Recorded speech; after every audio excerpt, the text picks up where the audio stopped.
The NHL Draft is one of the most exciting and followed events in the sport. However, it does not guarantee success for anyone involved, and this list just goes to prove that.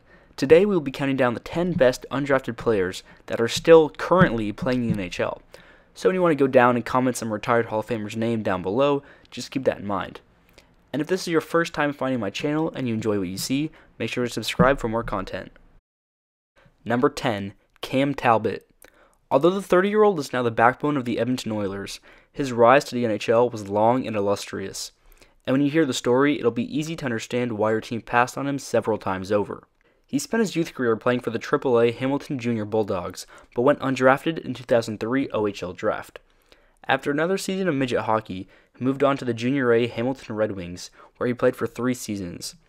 While playing for his local junior team, he obviously was skipped over in the NHL draft numerous times while posting a career-high save percentage of .918. However, this was enough to garner him a scholarship to the University of Alabama Huntsville. Now, you may be puzzled that Alabama has a Division I college hockey team, and frankly, I don't blame you. The Chargers participated in the now-defunct College Hockey America Conference, where Cam started in goal from 2007 to 2010. He struggled as a freshman and as a sophomore, but was able to find his groove in his junior season, where he posted a save percentage of .925, which is solid but really doesn't hint towards NHL stardom whatsoever. Anyways, in that same season of 2009-2010, Talbot led UAH to the NCAA CHA Conference Championship, where he was named Tournament MVP. Following that championship, he signed a deal with the New York Rangers, where he spent 3 full seasons in the AHL before becoming the NHL club's backup in 2013, and of course, the rest is history. Number 9, Mats Zuccarello. The Norwegian-born Zuccarello is a case of what seems to be a late bloomer. During his initial draft year of 2005, he was playing for the Norwegian men's side, CSKA SKA, where he scored 8 points in 21 games. It's not as if he was completely unknown that year, however, as he played in the World Junior Championships, where he only managed 2 assists in 6 games. Over the next 2 years, as he started to develop, he began to light it up for Frisk-Kassar, scoring over 100 points in the 2 seasons combined. At this point, Zuccarello was 21 years old, and after already dominating the Norwegian Professional League, he took on a new challenge, the Swedish Elite League. He signed with Modo in 2008 and adjusted to the league right away, scoring 40 points in 35 games during his first season. In the following year, 2009-2010, Zuccarello began to see his life-changing breakthrough. That year, he improved even more and scored 64 points in 55 games for Modo and was named the league's MVP. Even furthering his stock, he represented Norway during the 2010 Vancouver Olympic Games, where he scored 3 points in 4 games, which is a defining factor for NHL clubs interested in him. During that summer, he signed a 2-year deal with the New York Rangers, and he stuck with them ever since, scoring nearly 300 points in almost 400 games. Number 8, Alex Burrows. Now at 36 years old and over 800 games played, Alex Burrows is one of the most accomplished undrafted NHL players of all time. Unlike a lot of players on this list, Burrows played major junior hockey. He played for the Shawinigan Cataracts of the QMJHL from 2000 to 2002, but struggled offensively until his overage season, where he managed to score 70 points in 64 games. For the 2002-2003 season, Burrows signed in the ECHL with the Greenville Growl, which was spelled with 3 R's for some reason. He struggled immensely with the Growl, as he only recorded 26 points in 53 games and 200 penalty minutes. Nothing about him suggested that he was on his way to the NHL. The next season, however, he was signed to an AHL deal with the Manitoba Moose, the Vancouver Canucks affiliate, but unfortunately spent the majority of the season in ECHL playing for the Columbia Inferno. It seems this is where Burrows found his game, as he scored 73 points in 64 games for the Inferno and was named to the ECHL All-Star Game.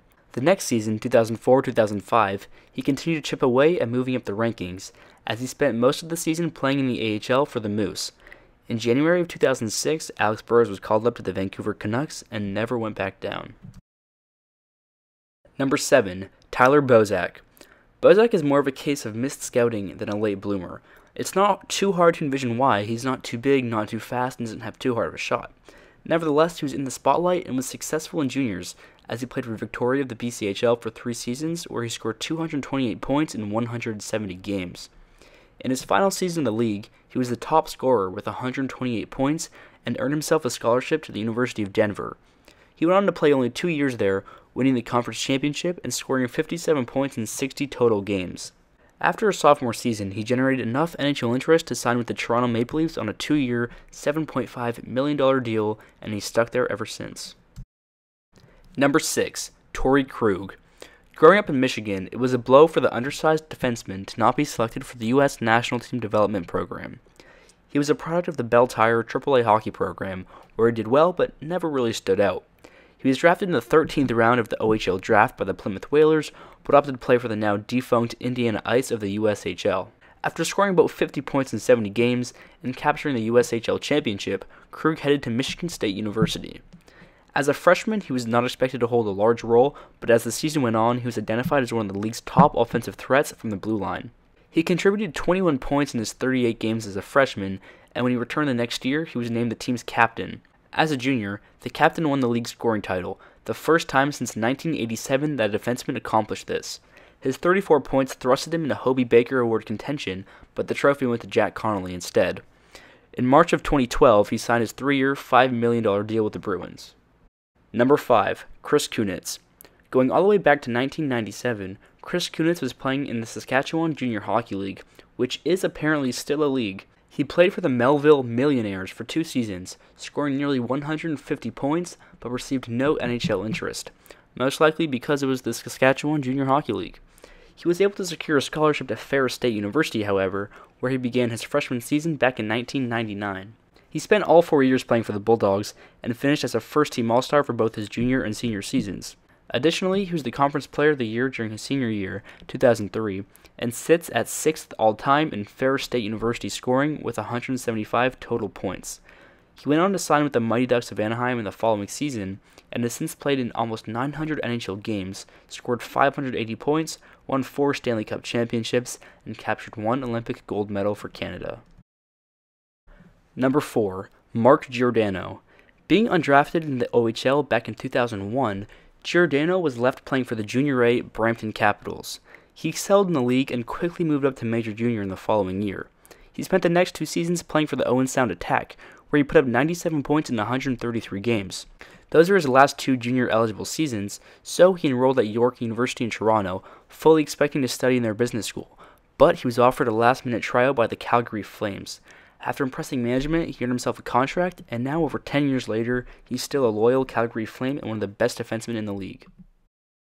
Number 3. Tyler Johnson. Tyler Johnson had a wide range of accomplishments throughout his junior hockey career, so the reason why he was never drafted into the NHL most likely rests on his size of 5'8". He was born and raised in Spokane, Washington, so when the Spokane Chiefs drafted him in the 11th round of the WHL Bantam Draft, it gave him the opportunity to stay and play in his hometown. As a rookie in the 2007-2008 season, Johnson scored 35 points in 69 games and added 8 points in 21 playoff games en route to winning the WHL championship. As a reward for his efforts, the 17-year-old rookie was named the WHL Playoffs MVP. Even more impressively, the Chiefs went on to win the Memorial Cup as well. In the 2008-2009 season, Johnson improved his offensive totals to 26 goals and 61 points in 62 games, and was named to the USA World Junior Championship team as an underage player. Despite playing in all 6 games with the US, Johnson only recorded 1 goal, but the fact that he even made the team is impressive enough.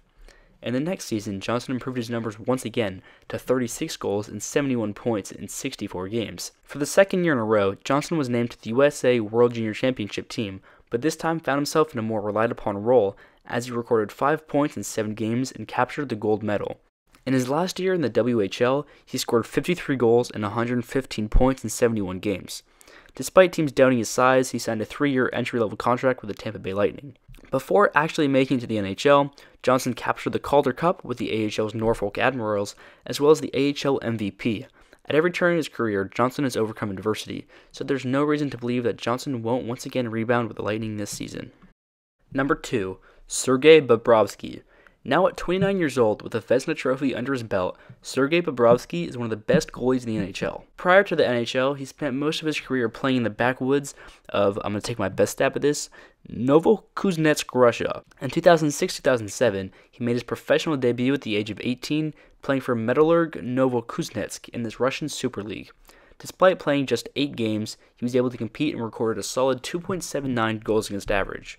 And the next year, Bobrovsky took another step up, and this time played in 24 games, recording a save percentage of .901, and was chosen to lead Russia in the World Junior Championships, where he had a save percentage of .919 over the course of 6 games, while capturing the bronze medal. Even though this was his debut on the world stage, it was still not enough to garner him any NHL attention. He spent the next 2 years playing in the KHL and continued to improve his game. Then, in the summer of 2010, the Philadelphia Flyers signed Bobrovsky to a 3-year, $5 million contract. He surprised everyone by making the NHL team out of training camp and hasn't looked at a place since. Number 1. Artemi Panarin. Looking at Panarin's pre-draft story, it really is terrible scouting by all 30 teams that he was never drafted. I understand the Russian factor, but it really isn't that much of a presence anymore, and it shouldn't be treated like it used to. Panarin has always been a tremendous player, so it's not like he was a late bloomer that was just overlooked on every draft board. He made his KHL debut at the age of 17 for Vitязь Chekskov. He only played in 5 games and recorded 1 assist, but his presence and offensive threat would increase every year following. In the next year, he scored 9 points in 20 KHL games, while also spending time in the Russian Junior League system. In 2011, he played for Team Russia in the World Junior Championships, and did not look out of place at all as he scored 5 points in 7 games. He also helped Russia capture the gold medal with a game-winning goal in a final that most Canadian fans will never forget, as it was one of the biggest collapses in hockey history. Regardless, he still went undrafted the following June. So he returned to Russia for the next 4 years, slowly building up his NHL interest. Then, of course, his big breakout season came in 2014-2015, when he scored 62 points in 54 games for SKA St. Petersburg and added 20 points in 20 playoff games to lead SKA to the Gagarin Cup Championship. That summer, he signed with Chicago and has been electric in the NHL ever since. So, who would you put as 11, 12, and 13? Let me know in the comments down below and subscribe for more content.